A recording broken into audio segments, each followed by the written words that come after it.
ત્યાર પછીનો 63મો જો, એક પદાર્થ વર્તુળાકાર પથ પર આપેલી ક્ષણે v વેગથી ગતિ કરે છે. તે જ્યારે અર્ધું પરિભ્રમણ પૂરું કરે ત્યારે તેના વેગમાં ખાલી જગ્યા જેટલો ફેરફાર થાય. હવે આવા શું મારે સોલ્વ કરાવવાના? અડધું પરિભ્રમણ એટલે માની લો કે આવું કોઈ આપણે સર્કલ છે એનો વિચાર કરીએ. કણ અહીંથી શરૂ કરે, અહીંયા આગળ પૂરું કરે.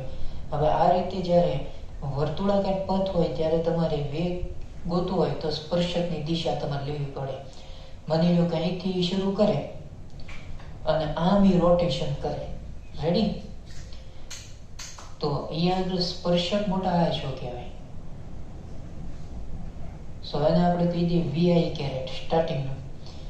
અને અહીંથી ઘૂંઘરી ખાઈને અહીંયા આગળ આવે એટલે સ્પર્શક પછી આ બને, એ થઈ જાય minus V I caret. Ready? તો વેગમાં થતો ફેરફાર તમને પૂછેલો છે એટલે delta V that equal to v2 minus v1. v2 આ છે માઇનસ v.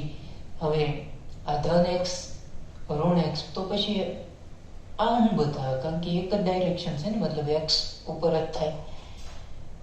અહીંયા આગળ v તો આ કેટલો આવે? Minus 2v. તો એને આ રીતે બતાવી દેવાનું. સો ઓપ્શન આપેલો છે બી વિકલ્પ માઇનસ 2v. એગ્રી? માની લો કે તમને જો મૂલ્ય કીધું હોત, મૂલ્ય તો તમને કઈ ખ્યાલ આવે ને, અને મૂલ્ય થઈ જાય પ્લસ 2v. રેડી? તો પ્લસ 2v વાળો તો ઓપ્શન નથી, પણ મૂલ્ય કહે તો નિશાની ન આવે અને અહીંથી વેક્ટર નીકળી જાય. રેડી? સો કરેક્ટ આન્સર આવશે બી વિકલ્પ. પછી 83મો, ઘડિયાળના સેકન્ડ કાંટાના છેડાની રેખીય ઝડપ v છે તો 30 સેકન્ડમાં તેના રેખીય વેગના ફેરફારનું મૂલ્ય ખાલી જગ્યા થાય. આમ તો આઈડિયા છે એ મોટી બહુ સિમ્પલ છે. જો માની લો કે આ રીતે આપણે કોઈ ઘડિયાળ છે એનો વિચાર કરીએ, એમાં સેકન્ડ કાંટો તમને કીધેલો છે, બરોબર? આ 0, અલ્ટિમેટલી આ 12 હોય, પછી અહીંયા 1 છે, 2 છે, આ 3, પછી આ 6 હોય, આ 9 હોય, આ રીતે ડાયલ હોય. રેડી? હવે માની લો કે ઘડિયાળનો સેકન્ડ કાંટો છે એ સ્ટાર્ટિંગમાં 12 ઉપર છે, અહીંયા આગળ 30 સેકન્ડ ક્યાં આગળ થાય? તમને કઈ ખ્યાલ આવે? નોર્મલી જો આ 1 ઉપર હોય એટલે 5 સેકન્ડ, 2 આવે એટલે 10 સેકન્ડ, 3 આવે એટલે કેટલી સેકન્ડ થાય? નોર્મલી 15, 25, 15 પછી 20, પછી અહીંયા આગળ આવે એટલે 25 ને એક્ઝેક્ટ 6 ઉપર વી આવે તો 30 સેકન્ડ થાય. તો તમને 30 સેકન્ડે રેખીય વેગના મૂલ્ય કીધેલું છે. મોટા મૂલ્ય માંગેલું છે. માની લો કે સેકન્ડ કાંટો આમ ફરતો હોય તો આ શરૂઆતનો વેગ આમ આવે, આ v. ફરીને અહીંયા આગળ પહોંચે 6 ઉપર ત્યારે વેગની ડાયરેક્શન આમ આવે, સ્પર્શકની દિશામાં, એ થઈ જાય માઇનસ v. તો પહેલા તો વેગમાં થતો ફેરફાર ગોતી નાખે, delta v is equal to v2 minus v1. v2 આ થાય ને એટલે એ આવે માઇનસ v. v1 આ થાય v. તો આ કેટલો આવે? Minus 2v. આનું મૂલ્ય તમને પૂછેલું છે તો પ્લસ થઈ જાય એટલે delta v is equal two આવે 2v. તો આવો ઓપ્શન આપ્યો હોય તો એ તમારે ટીક કરવાનો થાય. સો બી વિકલ્પ એ એનો કરેક્ટ આન્સર થશે. 84મો હોમવર્કમાં તમારે કરવાનું છે. પછી 66મો હોમવર્કમાં એમાં 15 સેકન્ડ માટેનું પૂછેલું છે એટલે 12 થી શરૂ કરવાનું, 3 વધી જવાનું. રેડી? એટલે 3 આવશે એટલે નીચે તરફ વેગ આવે, આ તો આમને વધશે. તો એ રીતે પછી તમારે સાદું રૂપ આપવાનું થાય. 91, 92, 93 આ બધા હોમવર્કમાં. પછી 90મો MCQ જો PMT 2006માં પૂછાઈ ગયેલો છે. આમ તો આઈડિયા બહુ સિમ્પલ છે.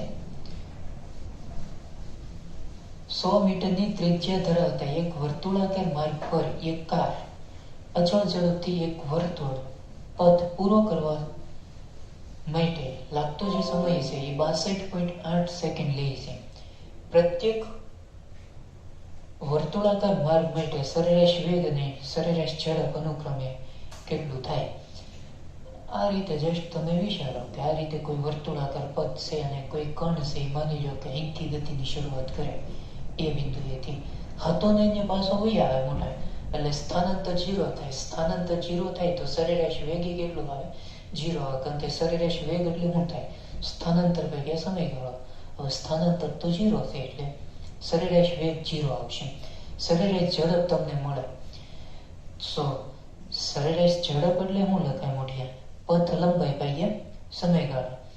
હવે એક પરિભ્રમણ પૂરું કરે મોટા, તો પથ લંબાઈ થઈ જાય પરિઘ જેટલી, એટલે કે 2πr, સમયગાળો થઈ જાય t જેટલો. એગ્રી? હવે એક પરિભ્રમણ પૂરું કરવા માટે લાગતો જે સમય છે ને એને આવતકાળ કહેવાય. આવતકાળ એટલે એક મતલબ એ સમય જ છે, બરોબર? તો એને કેપિટલ ટી વડે આપણે દર્શાવશું આવતકાળને. સ્મોલ ટી છે એને ખાલી સમય તરીકે ઓળખવામાં આવે. હવે કિંમત મૂકો. પાઈ એટલે 3.14 થાય. પછી આર તમને આપેલી છે રેડિયસ 100 મીટર. સમયગાળો જે આપેલો છે એ આપેલો છે 62.8 સેકન્ડ.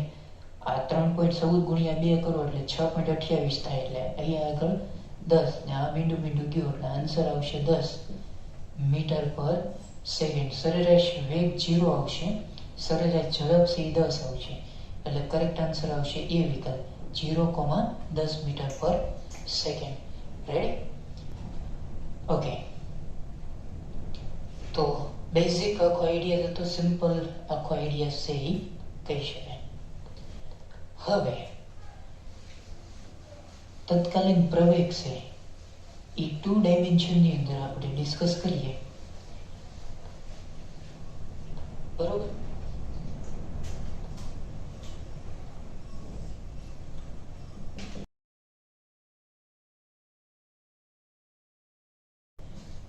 એ પહેલા સરેરાશ પ્રવેગ છે એને આપણે યાદ કરીએ. સરેરાશ પ્રવેગ ઇઝ ઇક્વલ ટુ શું લખાય? વેગમાં થતો ફેરફાર છેદમાં સમયનો ગાળો. રેડી? સરેરાશ પ્રવેગ એને આ રીતે લખાય. હવે વેગમાં થતો ફેરફાર એટલે delta V by delta T. Delta V એટલે v2 minus v1, delta T એટલે t2 માઇનસ t1 લખી શકાય. તો આ તમને સરેરાશ પ્રવેગ માટેનું એક ફોર્મ્યુલા છે મળી ગયું. રાઈટ? હવે તમારે જો તત્કાલીન લેવો હોય પ્રવેગ તો તમારે લિમિટ મૂકવી પડે. લિમિટને એવું તમે મૂકશો એટલે અલ્ટિમેટલી તમને પ્રવેગ મળશે dv બાય dt. પછી આને આ રીતે લખાય, જોજો, d બાય dt, અને v બોલે તો શું લખાય? dx બાય dt મુકાય. એટલે v ની જગ્યાએ હું કિંમત મૂકું છું dx બાય dt. તો અલ્ટિમેટલી આપણને પ્રવેગનું સૂત્ર મળી જશે. એ મળશે d2x upon dt square. d into d એટલે d સ્ક્વેર, x નો x એમના, ઇન શોર્ટમાં d સાથે d નો ગુણાકાર, dt into dt એટલે dt નો હોલ સ્ક્વેર થઈ જાય. તો આ તમને મળશે પ્રવેગ. હવે સાંભળો, જો d ની ઉપર 2 ઘાત હોય ને તો આને દ્વિતીય વિકલન કહેવાય. d ની ઉપર 1 ઘાત હોય તો આને પ્રથમ વિકલન કહેવાય. ડન? સો આપણે 2 વિકલન વધી જવાનું થશે અહીંયા સુધી. હવે આને જો તમારે 2 ડાયમેન્શનમાં દર્શાવવું હોય તો તમારે દિશા બતાવવી પડે. તો આઈડિયા બહુ સિમ્પલ છે. આ રીતે આને બતાવી દેવાનું મોટિયા વેક્ટરના ફોર્મેટમાં. એવી જ રીતે અહીંયા આગળ પરફેક્ટ આમ આ રીતે, આને આ રીતે લખાય, x ઉપર ડબલ ટપકા. ડબલ ટપકા હું બતાવે 2 ફેરી વિકલન એમ, અને એની ઉપર એરો. રેડી? તો આ પતી ગયું નોર્મલી તત્કાલીન પ્રવેગ 2 ડાયમેન્શનમાં. આનાથી વિશેષ તમારે બીજું કશું કરવાનું નથી, એટલી બાબતો ખાલી કરવાની થશે. હવે આને રિલેટેડ આપણે એપ્લિકેશનો છે એ ફટાફટ જોઈ લઈએ. 127મો ન્યુમેરિકલ જુઓ. કણનો t સમયે વેગનું સમીકરણ આપેલું છે. એ આપેલું છે v of t that equal to 7ti caret plus 16 કે કેરેટ. તો કણનો પ્રવેગ કેટલો થાય? વેગનું સમીકરણ છે મોટા, એનું સમયની સાપેક્ષે વિકલન કરો એટલે પ્રવેગ આપે. એટલે E બરાબર d/dt અને v બોલે તો 7t I પ્લસ 16 કે કેરેટ. અધરવાઇઝ 7t છે એનું વિકલન કેટલું આવશે? 7. t નું તો 1 થઈ જાય અને 16 છે અચળ છે, એટલે આ એનો આન્સર આવશે. મૂલ્ય તમે લેતા હો તો એ 7 આવશે, કારણ કે I કેરેટ છે એ તો એકમ સદિશ છે, એનું મૂલ્ય કેટલા એકમ આવે? 1 એકમ. રાઈટ? ઓકે. ત્યાર પછીનો 128મો ન્યુમેરિકલ. આને તમારે 5 સ્ટાર કરવાનો છે. આમ આઈડિયા છે એ બહુ સિમ્પલ છે પણ સમજવા જેવો છે. ગતિ કરતા કોઈ કણનો સ્થાન સદિશ સમયની સાપેક્ષે સૂત્ર R બરાબર આવું આપેલું છે. સદિશ R is equal to alpha T I caret minus beta T square J caret અનુસાર બદલાય છે. અહીંયા આલ્ફા અને બીટા એ ધન અચળાંકો છે. તો સૌથી પહેલો ક્વેશ્ચન, આ કણનો ગતિમાર્ગ નક્કી કરો. કેવો હશે? સુરેખ હશે, પછી પરવલય હશે, અતિવલય હશે, કે વર્તુળાકાર માર્ગે પદાર્થ છે ગતિ કરતો હશે? કેવો ગતિપથ હશે? તમને કઈ ખ્યાલ આવે છે? તમે ધોરણ 10 માં આવ્યું એક સૂત્ર ભણી ગયા, x માઇનસ બી એક્સ સ્ક્વેર. આ જે સમીકરણ છે પરવલયનું સમીકરણ છે. કેરફુલી ચેક કરવા જાઓ ને તો x એટલે t લઈ લો, ડન. તો આના જેવું આ સમીકરણ છે. જો e એટલે આલ્ફા, x એટલે t, b એટલે બીટા, x સ્ક્વેર એટલે t સ્ક્વેર. તો આ જે સમીકરણ છે એ કેનું સમીકરણ છે? પરવલયનું સમીકરણ. કદાચ જો 10માં ન આવ્યું હોય તો જે લોકોને એક ગ્રુપ છે અને એક આખું આવું ચેપ્ટર છે શંકવશ કરીને ભણવાનું આવશે, બરોબર. બી ગ્રુપ વળે મેં કીધું એટલે હવે તમારે યાદ જ રાખી લેવાનું, બરોબર, કે આવું સમીકરણ હોય તો એ પરવલયનું સમીકરણ થાય. પછી બી, વેગ અને પ્રવેગને સમયના વિધેય તરીકે મેળવો અને તેના મૂલ્ય પણ મેળવો. સૌથી પહેલા આપણે વેગ મેળવીએ. સ્થાનનું સૂત્ર છે, તો વેગ ગોતવો હોય મોટા તો v બરાબર સ્થાનનું સમયની સાપેક્ષે વિકલન એટલે dr/dt થાય. હવે d/dt અને r બોલે તો શું લખાય મોટા? Alpha T I caret minus beta T square J caret આવું થાય. હવે આનું વિકલન કરો ઝડપથી. આલ્ફા ટી છે એનું શું થશે? આલ્ફા ટી નું તો 1 થાય, પછી માઇનસ બીટા ટી સ્ક્વેર છે એટલે ટી સ્ક્વેર છે એમાં 2 ઘાત આગળ આવે, 1 ઘાત ઘટે એટલે 2 આગળ આવે એટલે 2 બીટા અને આની 1 ઘટે એટલે ટી જે કેરેટ. તો આ તમને વેગ મળી ગયો. એગ્રી? આનું મૂલ્ય તમારે ગોતવું હોય તો માનાંકમાં v that equal to under રૂટમાં i ની આગળના સહગુણકનો વર્ગ એટલે આલ્ફા સ્ક્વેર, પછી j ની આગળના સહગુણકનો વર્ગ એટલે 2 બીટા ટી એનો સ્ક્વેર કરો એટલે 4 બીટા સ્ક્વેર ટી સ્ક્વેર થશે. તો આ વેગનું તમને મૂલ્ય મળ્યું. એગ્રી? પ્રવેગ તમારે ફાઇન્ડ કરવાનો છે, તો વેગનું સમયની સાપેક્ષે વિકલન કરી કાઢો એટલે એ તમને પ્રવેગ આપે. સો પ્રવેગ એટલે શું થાય? dv/dt એટલે d/dt v બોલે તો alpha I caret minus 2 beta T J caret. હવે આનું વિકલન, આલ્ફા એ અચળાંક છે તો અચળાંકનું વિકલન કેટલું આવે? 0. એટલે આ પદ આખું 0 અને અહીંયા આગળ ટી છે એનું વિકલન 1 થશે. રેડી? એટલે આ હવે -2 બીટા જે કે પ્રવેગ છે એ ઋણ y દિશા મળશે, કારણ કે જે કેરેટ છે એટલે y દિશા, આગળ માઇનસ છે એટલે ઋણ y દિશા. આનું મૂલ્ય તમારે ફાઇન્ડ કરવું હોય તો માનાંકમાં a, આનું મૂલ્ય કેટલું આવશે Modhiya? 2 beta. Ready? Straight forward આખો આઈડિયા હતો, સિમ્પલ હતો. એની પછી 129મો. આને તમારે 5 સ્ટાર કરવાનો છે. આ મસ્ત છે. કોઈ કણનો સ્થાન સદિશ સમયના વિધેય તરીકે નીચેના સૂત્ર વડે મળે છે.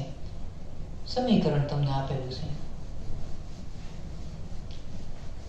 સ્થાનનું સમીકરણ આપેલું છે આ રીતે. સદિશ r ઇઝ ઇક્વલ ટુ સદિશ b ઇન્ટુ t ને 1 માઇનસ આલ્ફા t આમ આપેલું છે. જ્યાં b એ અચળ સદિશ છે અને આલ્ફા એ કોઈ ધન સંખ્યા છે. જુદા જુદા ક્વેશ્ચન છે તમને પૂછેલા છે. પહેલો ક્વેશ્ચન વેગ પ્રવેગ તમારે મેળવવાનો છે. પછી બીજો ક્વેશ્ચન એવો કીધો કોઈ એક બિંદુથી શરૂ કરીને ત્યાં જ પાછા આવવા માટે કણને લાગતો સમય છે એ કેટલો થાય. આઈડિયા બહુ સિમ્પલ છે. સૌથી પહેલા એક કામ કરો, આ બીટી છે ને એને અંદર લઈ જાઓ. એટલે બીટી એક સાથે ગુણાય એટલે બી ઇન્ટુ ટી માઇનસ બી આલ્ફા અથવા આલ્ફા સદિશ બી ટી ઇન્ટુ ટી એટલે ટી સ્ક્વેર થાય. એમાં પહેલો ક્વેશ્ચન આપણે સોલ્વ કરીએ. વેગ અને પ્રવેગ તમારે ફાઇન્ડ કરવાના છે. વેગ એટલે શું લખાય? dr બાય dt એટલે d બાય dt અને r બોલે તો શું થશે? bt minus alpha B T square. ચાલો હવે આનું વિકલન બોલો. હવે ફટાફટ થવું જોઈએ. તો બીટી નું થઈ જાય બી, ટી સ્ક્વેર છે એમાં બે ઘાત આગળ આવે, એક ઘાત ઘટે એટલે 2bt આવું થાય. રેડી? એગ્રી? હવે પ્રવેગ તમારે ફાઇન્ડ કરવાનો છે. તો પ્રવેગ એટલે વેગનું સમયની સાપેક્ષે વિકલન. સો d by dt અને v it's called b minus 2bt. તો પ્રવેગ is equal to b તો અચળ 0 અને 2bt એમાં t એટલે 1 થઈ જાય, dt એટલે 1 થાય અને માઇનસ શું આવશે અહીંયા આગળ 2b. તો આ પ્રવેગ મળી ગયો. રેડી? સો આ પહેલો ક્વેશ્ચન પહોંચ્યો. સેકન્ડ ક્વેશ્ચન બહુ મસ્ત આપ્યો. કોઈ એક બિંદુથી શરૂ કરીને ત્યાં જ પાછા આવવા માટે કણને લાગતો સમય આપણે વર્તુળાકાર કોઈ પથ છે એ વિચારીએ. તમે કોઈ પણ પથ છે એ વિચારી શકો. હતો ને અહીંયા પાછો તમારે લાવવાનો છે. એટલે સેકન્ડ કેસ માની લો કે આ રીતે આપણે કોઈ વર્તુળાકાર પથ છે એનો વિચાર કરીએ. કોઈ કણ છે એ ધારો કે અહીંથી ગતિની શરૂઆત કરે, હતો ને અહીંયા પાછો આવે એટલે અહીંયા આગળ, હતો ને અહીંયા પાછો આવે એટલે મોટા સ્થાનાંતર 0 થાય. રેડી? હતો ને અહીંયા પાછો આવે તો કેટલો સમય લાગે? તો તમને કઈ ખ્યાલ આવે છે? આ સ્થાનનું સૂત્ર છે એટલે સ્થાનાંતર c 0 થઈ ગયું કારણ કે હતો ને અહીંયા પાછો આવે એટલે આમાં તમારે r હોય ને 0 મૂકવું પડે. તો r ની જગ્યાએ આપણે 0 મૂકીએ એટલે અહીંયા સદિશ b into t 1 minus alpha t આવું થાય. આ bt આના છેદમાં જાય, 0 ના છેદમાં જાય એટલે 0 જ આવે.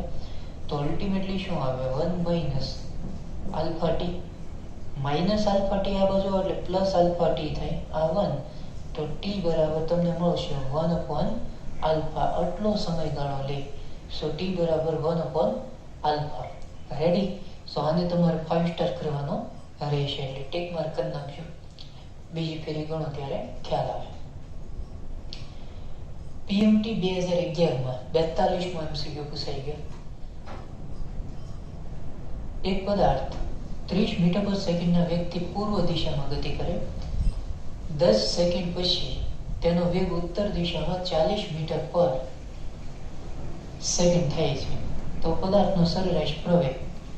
સરેરાશ પ્રવેગ એટલે વેગમાં થતો ફેરફાર, બીજું તો શું વેગમાં, હે ને? ડાયરેક્શન આપણે બતાવી દઈએ એટલે ક્લિયર થાય. સો પૂર્વ, પશ્ચિમ, ઈસ્ટ વેસ્ટ, નોર્થ સાઉથ, ઉત્તર લાલ, દક્ષિણ. ઓકે.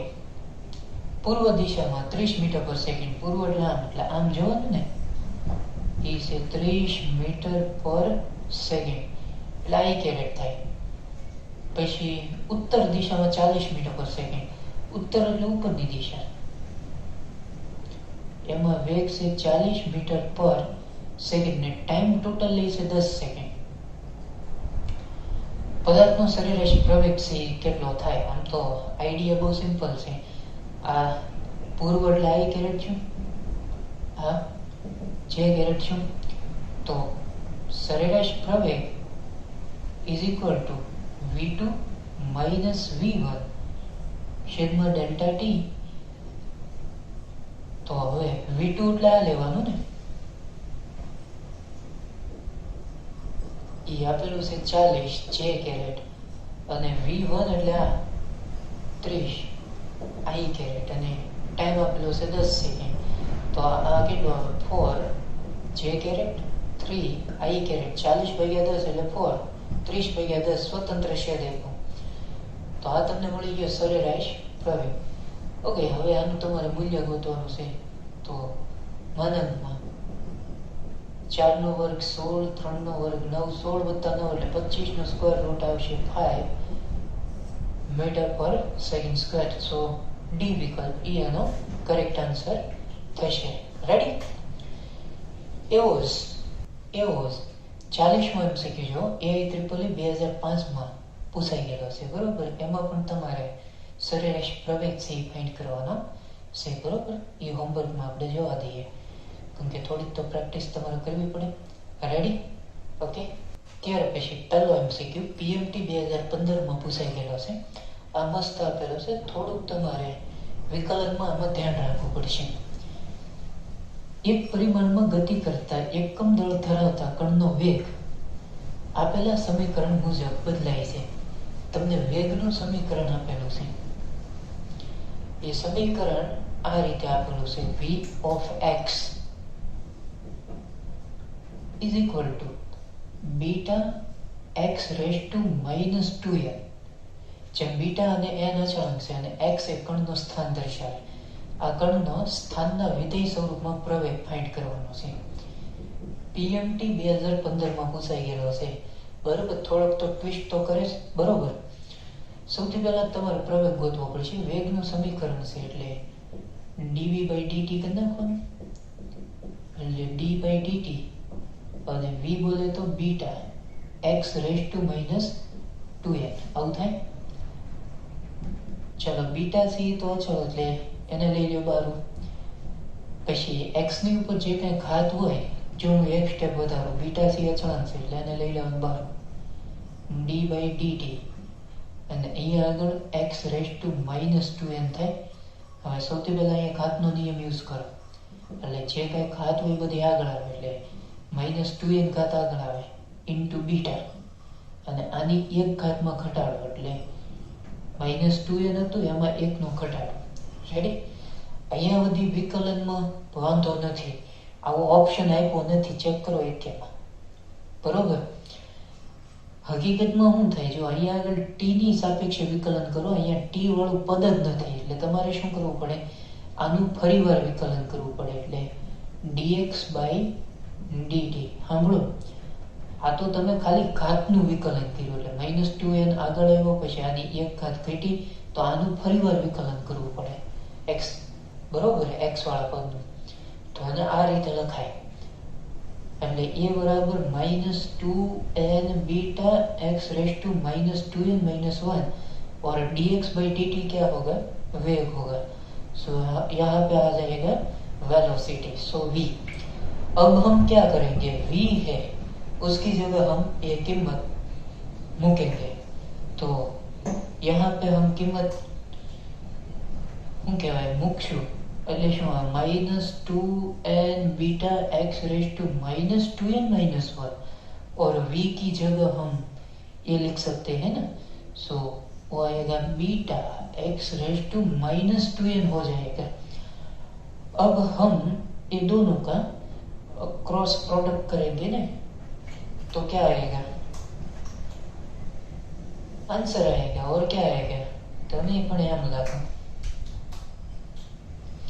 सो ये बराबर -2n beta into beta, it's called beta square, और x રેઝ ટુ -2n -1 ને અહીંયા આગળ x રેઝ ટુ -2n છે. તમને ખ્યાલ છે આધાર સરખો હોય તો ઘાતનો સરવાળો થાય બકા.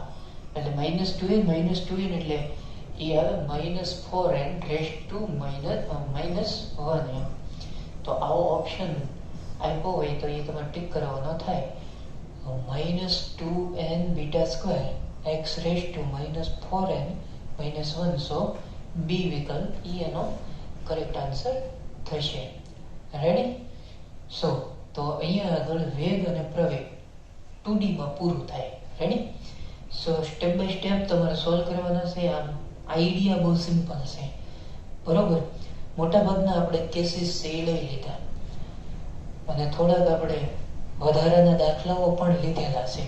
રેડી? એટલે એ તમારે બહુ કેરફુલી પાકી નોટની અંદર બધું લખવાનું થશે. આપણે પછી તમને એનો અલગથી એક વધારાના પ્રોબ્લેમ માટે એટલે કે ન્યુમેરિકલ સોલ્વ કરવા માટે તમને પાછું એક PDF ફાઇલ છે એ મળી જશે. રેડી? ઓકે ફ્રેન્ડ્સ, તો અહીંયા સુધી આપણે રાખશું.